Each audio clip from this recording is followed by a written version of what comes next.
Amputations, stonings, brutality. When most people hear the word Sharia, Sharia law, a barbaric system designed to terrorize people into compliance comes to mind.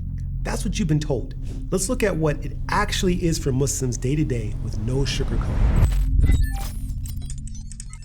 The word Sharia literally means the path to the watering hole, the road that leads to what sustains life. At its core, Sharia is oriented around preserving life, dignity, and human flourishing. For Muslims, Sharia is a complete ethical and legal framework for how to live, how to pray, how to treat your family, how to be honest in your dealings. It touches every part of life.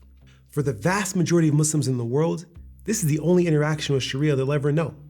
Is there a criminal component? There is, but think of it this way. If someone wanted to describe American law exclusively by showing death row footage on a loop, execution after execution, they wouldn't be lying, but they'd be taking the most extreme sliver of a massive legal system and presenting it as the whole picture. Same move, different subject. Do you remember the scene in Aladdin where Jasmine unknowingly takes an apple and the merchant immediately raises his sword to cut her hand on the spot? For stealing! No!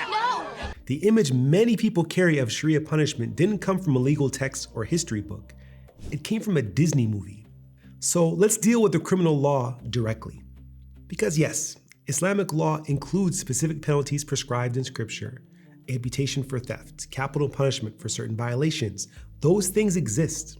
Judges were required to search for any doubt before proceeding. And if doubt existed, the default was mercy and not punishment.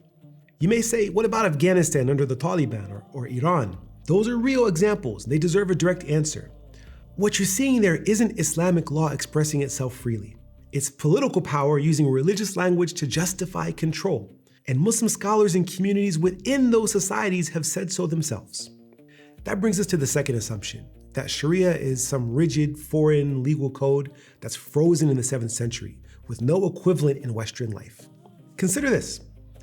The Quran establishes that Muslims must give a portion of their wealth as an act of worship or social responsibility. It's called zakat. Maybe you've heard of it.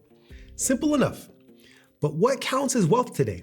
Stocks, a pension fund, cryptocurrency? Muslim scholars work through those questions today, the same way that American lawyers work through how century-old laws apply to the internet. Same principle, but it's a different world. And that's actually how Sharia works, and how it's always been working to protect human life, family, the ability to think and learn, property, and economic security. Those are universal values. The framework is different, but the concerns are the same. Sharia is not a punishment manual. It's not some foreign invasion. And the depth of this tradition deserves more than it's been given. For 1,400 years, Sharia has guided billions of people in how to live with integrity before God. And most of that guidance has nothing to do with punishment. Most of it would bore a cable news producer to tears, which is probably why you've never seen that part. The word itself told you everything you need to know. It's the path that sustains life, not a punishment manual, not a foreign threat, a way of living with integrity before God, dynamic, merciful, and 14 centuries deep.